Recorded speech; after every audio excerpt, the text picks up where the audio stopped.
You're listening to the Doctor Is In podcast, brought to you by MartinClinic.com. During the episode, the doctors share a lot of information. As awesome as the info may be, it is not intended to diagnose, cure, treat, or prevent any disease. It's strictly for informational purposes. Well, good morning, everyone. Something that was in the New York Times this week, probably, again, most of the time you won't see it. These headlines, I'm telling you, I got so many that in the last couple of weeks especially, and they're all so relevant to what we're talking about on a daily basis. Let me get going. I gotta read you this headline. This is from the New York Times, and it says this, okay? Another Alzheimer's drug fails, and part of the headline is, okay, in terms of general medication for Alzheimer's, here's a quote from a big pharmaceutical representative. We don't have anything promising right now. Alzheimer's, number 3 on the hit parade of how North Americans, number 1 in the United Kingdom, how people die. It's taken over cancer. It's taken over cardiovascular disease in the United Kingdom and in North America. It's just underneath heart disease and cancer as the third reason people will die in North America is Alzheimer's. And what does Big Pharma say? Big Pharma, New York Times, not me, not Dr. Martin. I didn't say this. The New York Times said it. And they said another drug fails for Alzheimer's. And there's nothing promising in medication. In spite of all you can imagine how much money Big Pharma is spending on trying to find the cure to Alzheimer's, or at least a treatment for Alzheimer's. Here's the quote, there is nothing even promising on the horizon for Alzheimer's. A scourge in our society today. But guys, you know this. It's never going to be a drug, because Alzheimer's, coined type 3 diabetes, is never going to be a drug that's going to fix that problem. It won't be. I'm predicting it now because it's part of metabolic syndrome. It's part of a syndrome that is caused by high circulating insulin, creating inflammation in the brain. And I've explained this to you so many times, but I'm going to do it again this morning. It's not going to be in a person taking a pill. It's going to be in a lifestyle change for people. And if they don't get this scourge, you guys know I talked about this on a headline last week, that the World Health Organization says, this blew me away, that the cost of chronic disease, which includes Alzheimer's, which includes cancer, which includes heart disease and stroke, which includes diabetes, which includes autoimmune disease, is going to cost the world economy $47 trillion in less than 10 years from now. And it's not going to be a drug that's going to fix any of that. Big Pharma, and I understand why they do what they do. I get it.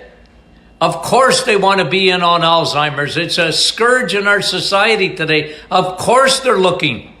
I mean, guys, that's what they do. They're pharmaceutical. They're looking for a drug. It's not a drug. It's in our lifestyle. It's in our food. It's on our plate. It's on our plate. And 70%, listen to another headline that came out last week. 70% of Americans take prescription drugs. 70%. What does the world come to? 70% of Americans, and I'm sure it's the same in Canada. Well, listen to this, and then I'll get into Alzheimer's a little bit more. Another headline this week.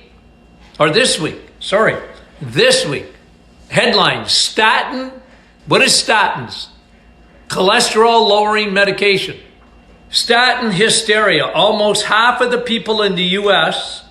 over 60, over 50%, listen to what I'm going to say, are on statin drugs. Over 50% of the population that is over 60 are on statin drugs. Lipitor, Crestor, Zocor. Lipitor, the number one selling drug of all time, is a cholesterol lowering medication. Guys, it doesn't work because it's looking for love in all the wrong places. Cholesterol's not the bad guy. As a matter of fact, think with me for a minute. Alzheimer's is shrinking of the brain. One of the primary causes is sugar. I'll come back to that. Cholesterol lowering medication is trying to get rid of your cholesterol. It's shrinking your brain. Can you imagine a medication that's aimed at your cholesterol is one of the contributing factors in Alzheimer's? It's shrinking you need cholesterol. If someone calls you fathead, take it as a compliment. You want fat up here. Fat's not the problem. Sugar's the problem.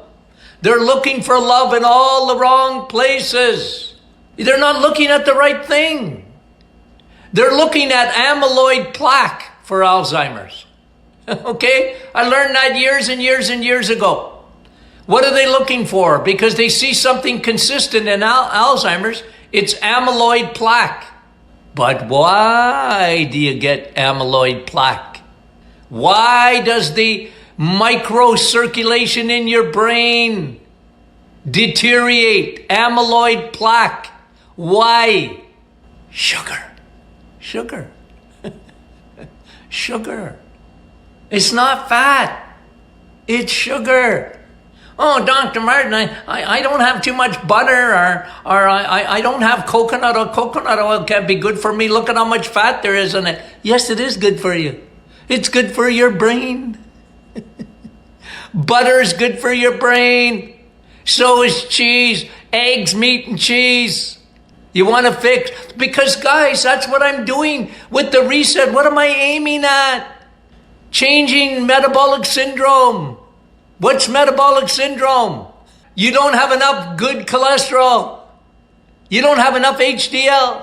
And you got bad fats in your blood, but they're not caused by fats. They're called triglycerides. You got to get your triglycerides down and your good cholesterol up. Triglycerides are formed in the liver when you're eating carbohydrates, sugars. Three, glycerides. 3 sugars make a fat ball. I'm telling you, they're looking to, what are they looking at? The only medication that will take down your triglycerides is high DHA oil. It's a fat. It's an omega-3. That's why I've talked to you several weeks ago about a new drug that's not even a drug. It's called Visipa. It's crazy expensive, and all it is it's a pharmaceutical grade omega-3, high DHA oil. You ever hear of that before? Where's your highest DHA, guys? What food is the highest DHA found in? Somebody give me an answer, okay? What is your ideal triglycerides totals for women again? Try and get it below 1. Try and get it below 1. It's steak. High DHA is in steak, man. Fish is good. I have my fish capsules every day, man. I do. I take high DHA oil. I got Visipa in my cupboard. High DHA oil lowers your triglycerides. But guys, I'm trying to create attention to what you already know. You already know this. But now I'm reinforcing it. Okay? Beef. Eggs, meat, and cheese. And fish. Of course, fish is in eggs, meat, and cheese. Okay? But eggs, meat, and cheese, what it does is it fixes metabolic syndrome. What's metabolic syndrome? high triglycerides, low good cholesterol, HDL, high blood pressure, belly fat, fatty liver, non-alcoholic fatty liver, and elevated insulin. Maybe sugars, a little bit elevated, but I don't wait for sugars to be elevated. I'm a big guy on getting your insulin down. Because if I fix your insulin, remember what I was going to say? I don't know. I might name my new book after that. I haven't named it yet. Eggs, meat, and cheese. Maybe I'm going to name it that. I don't know yet. Give me some ideas what I name my new book. But here's what I'm saying. Save your pancreas. Save your life. One of you gave me that. And I wrote it down. Save your pancreas. Save your life. Even Alzheimer's. Alzheimer's is not genetic. My dad had Alzheimer's. My mother had Alzheimer's. My grandmother had Alzheimer's. Yeah? Okay, I get it. Genetics, yes. But that's what they're looking at. They're looking for drugs. Genetics, but genetics is a small thing. It's less than 5%. You can override your genetics with good food and vitamin E, exercise. You guys know I have my own alphabet for vitamins, right? Vitamin C, coffee. Vitamin W, water. Vitamin S, you know what vitamin S is? Steak. It's the most important vitamin. Okay, guys, isn't it incredible? Think about it. 70% of Americans. It's the same in Canada. Come on.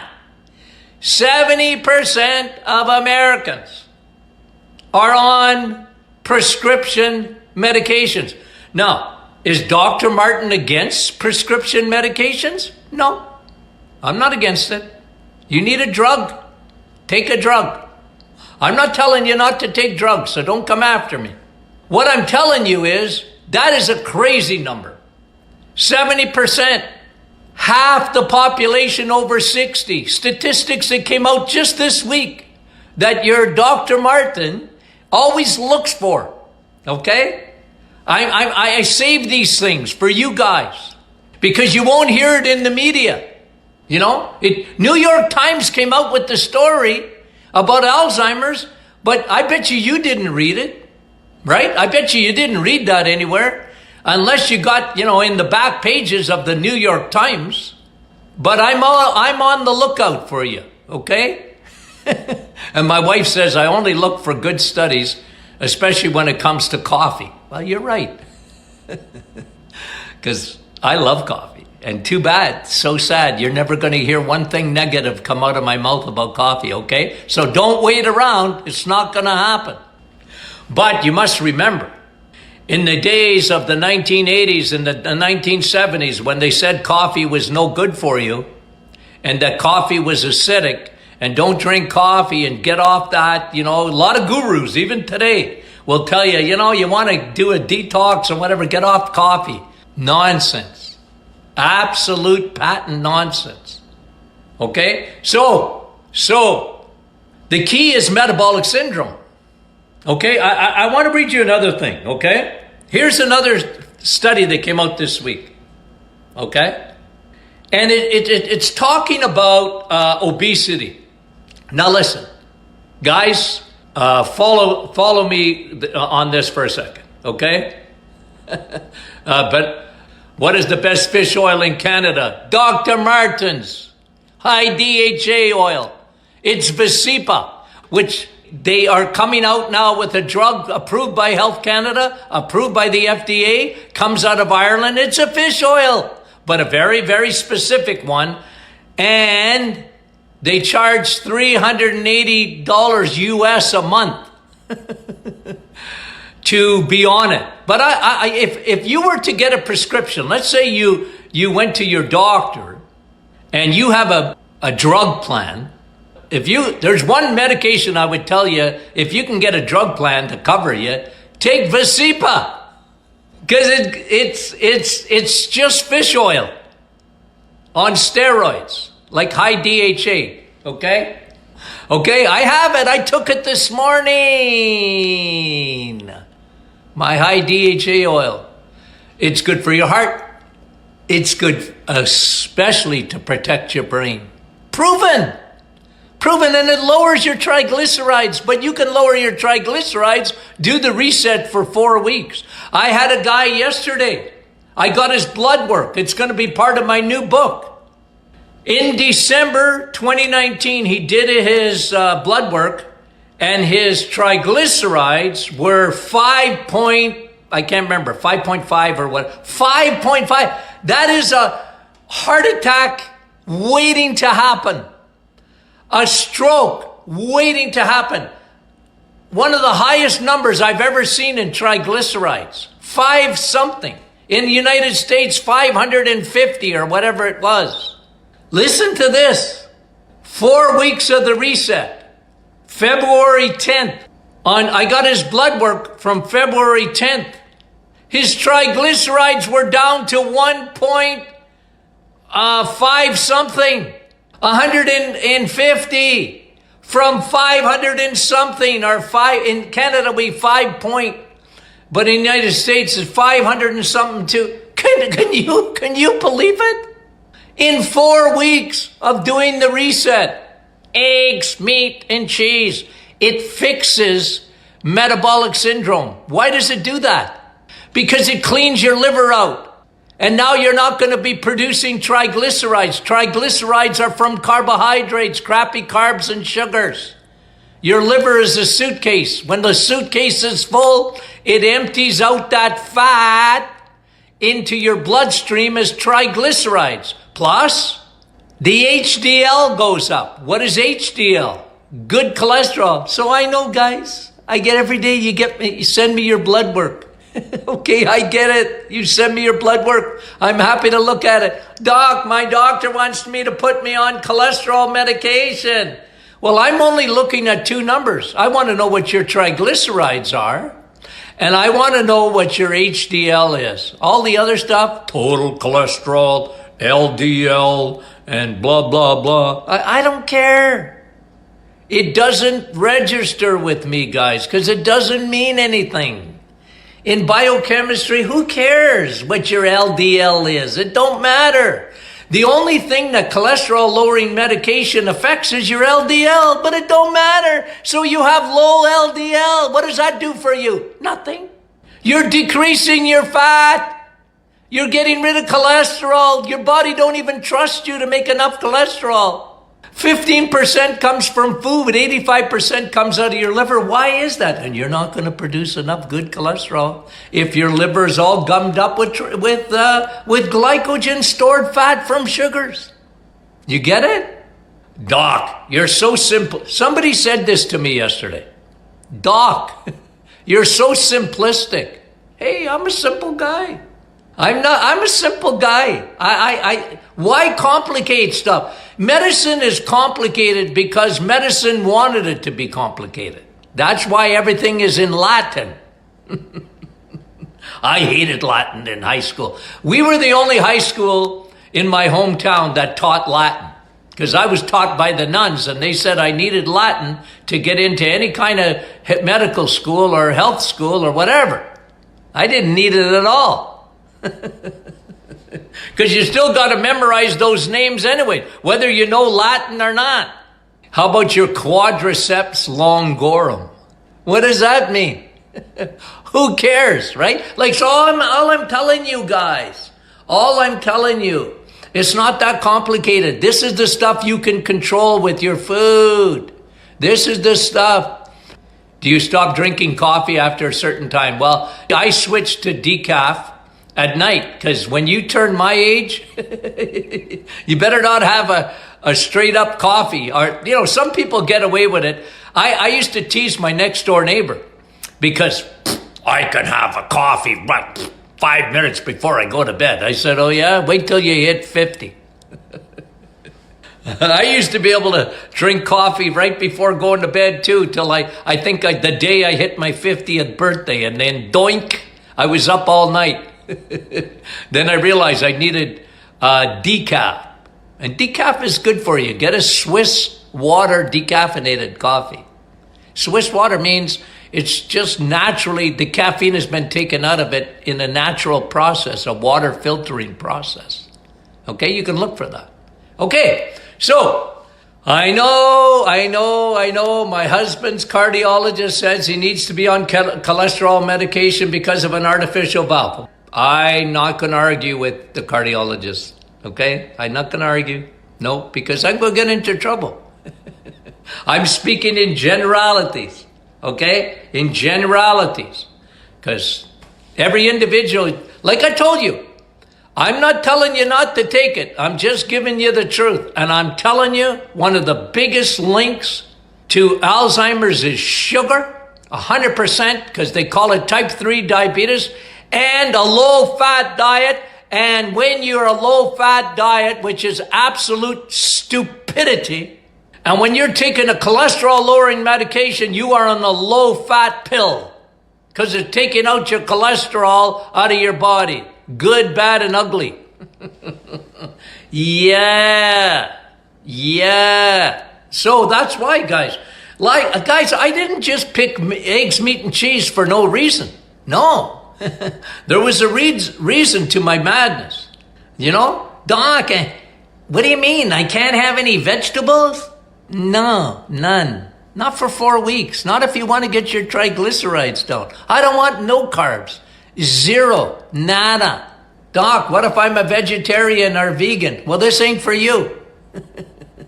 You can have eggs and live on eggs if you're a vegetarian, right? And some dairy, cheese. I think vegetarians can have eggs and cheese. Well, do that. But if you're a vegan, you're out of luck, man. Not for me, for the reset. Okay? Can't do the reset if you're a vegan. Vegetarians could do it because then they could avoid the meat. I don't know why you would do that, but oh, when you think of the highest DHA oil, man, because in the plant kingdom there's no DHA. Did you know that? In the plants. I mean, you can take seeds and nuts and whatever, right? And they have omega-3, right? Like hemp seed has omega-3, but it's not DHA and it's not EPA, right? It's ALA.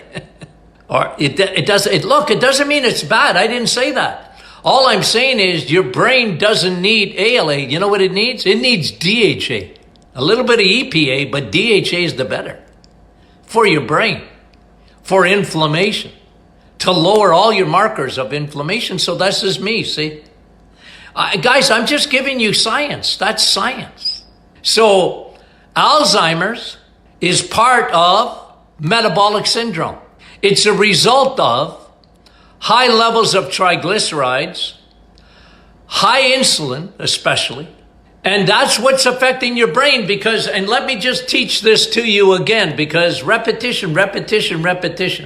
So let's say you're a carboholic. And by the way, people who are diabetic, okay, if you're a diabetic, you are 50% or more likely to have Alzheimer's. If you're a diabetic, you are 50% more likely to suffer from Alzheimer's and dementia. Did you know that? Well, what's the connection? The connection is insulin. The connection is insulin. And insulin, here's the problem.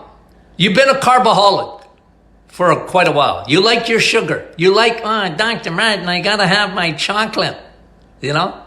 I got to have my cookies. I got to have my ice cream.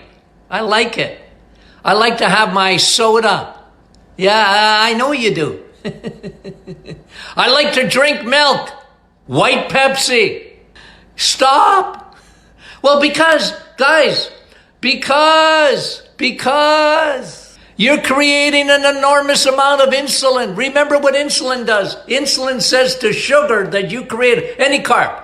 Oh, Dr. Martin, I got to have pasta. If I don't have my pasta, yeah, I know, Rosie's Italian. I understand pasta. But you can't live on it because it's going to be sugar in 5 seconds. Oh, Dr. Martin, I love my whole wheat. I got to have my toast. No, you don't. Your toast is going to be sugar in 5 seconds. Why not have a chocolate bar? Oh, Dr. Martin, I gotta have my cereal. If I don't have cereal in the morning, I'm not gonna go for a poo if I don't get my cereal. Well, that's gonna be sugar. That is sugar, and it's gonna be more sugar in 5 seconds in your bloodstream. You're driving your pancreas crazy. Save your pancreas, save your life. So what does it do? What does it do? Well, now insulin's gotta be secreted at a high level to get your sugar out of your bloodstream. Boom, boom, get out, get out, get out, get out. Go into the parking lot. Hey, sugar, out of the blood. I'm parking you in the liver, or I'm going to make more fat cells. And if you don't have enough muscle, I got to make more fat cells. See, obesity is not the problem. Obesity is the result. But let's just continue here for a second. So insulin, kids. Let me read you something else. It has an effect. Let me tell you this. Where did I read this? Oh yeah, another headline. I'll make it another one separate, but I'm just going to tell you about it. Every year, Coke, listen to this. Coke and McDonald's spends $1.8 billion marketing junk food and drinks to kids as young as 2 years old. 1.8 billion. McDonald's, Coke. We didn't even talk about Pepsi. They market. Sugar. Right? Oh, and then they'll say, oh, in moderation. But listen, now you're elevating your insulin. It's called high circulating insulin or insulin resistance. You got too much insulin all the time. The problem specifically for the brain is this. Your brain is headquarters. It needs fuel. So if you give it sugar, it'll say, come here, sugar. Come here. Come up here. Come up to headquarters. 20% of all your fuel is in your brain. So whatever you eat, your brain goes, hey, here first, the rest of the body after. So when you have sugar, when you drink milk, when you have a muffin, when you have a bagel, when you have pasta, when you have pizza, when you have yogurt, when you have all those sugary things, your brain goes, come here, I need you first. So it takes 20% of your fuel. Your brain is, it's small. It's smaller. It's just it's a little, your brain's not that big. But it's headquarters, so it takes that fuel first. But if you're a carboholic, very shortly after, your brain, okay, what does insulin do? It goes into the brain, it goes into your blood vessels and says, sugar, get out. You can't stay in the blood vessels. Get out. I got to store you. I got to put you in the parking lot at Costco. Your liver, I got to get you out of there because insulin is on your side, guys. It doesn't allow sugar to stay in the bloodstream because sugar is so toxic, it destroys your blood vessels. So your body, which is fearfully and wonderfully made, your body is unbelievable. It'll let you get away with stuff even for quite a while because your body is unbelievable. Like getting sugar out of the bloodstream, it won't let it stay there. The problem is in the brain specifically. When you have too much insulin, after a while, your blood-brain barrier, okay, BBB, blood-brain barrier, you can't see it. It's invisible. It's a guard. It's made up of good, friendly bacteria, by the way. You know what happens? They don't let insulin come across anymore. So insulin can't take the sugar you're eating out of your brain anymore. Your brain gets saturated by sugar. And sugar destroys your hippocampus. Now, guys, listen. You got two parts of your brain. Hippocampus, think of the word campus. You'll never forget this. And hypothalamus. Remember, Latin, complicated, for nothing. Hippocampus, memory center in your brain. Hypothalamus controls all your hormones. Your estrogen, your progesterone, your adrenal glands, your thyroid, your insulin. I mean, headquarters controls that by your hypothalamus. Okay? So you got two. So what happens to the hippocampus? Campus, university campus, college campus, your brain. The part of your brain where your memory is. It gets saturated by sugar because insulin can't get in there anymore to take the sugar out. And it destroys the cells of your hippocampus, your memory center. That's why diabetics are 50% more likely to have Alzheimer's. That's why we have a new disease. Go into my medical books in the 1970s. Look up Alzheimer's. It's not even in there. So guys, you get it? You get it? See where I'm coming from? Okay, guys, you get it? You get it? You guys are wonderful. You're wonderful. I mean it. You guys are smarter than the average bear. Okay? You guys know more about nutrition than 99% of the rest of the population, including your doctor. Hate to be negative. You know me, I'm a positive guy. But it's true. It's true, guys. Okay, so send in your questions. If you're not part of the Martin Clinic Facebook private group, I feel sorry for you. Join up. Some wonderful announcements coming. And so, guys, stay tuned. Love you. Send this to your friends. You guys are the greatest. You guys are superstars. And I love you dearly. Okay, talk to you soon. You've reached the end of another Doctor is In podcast with your hosts, Dr. Martin Jr. and Sr. Be sure to catch our next episode, and thanks for listening.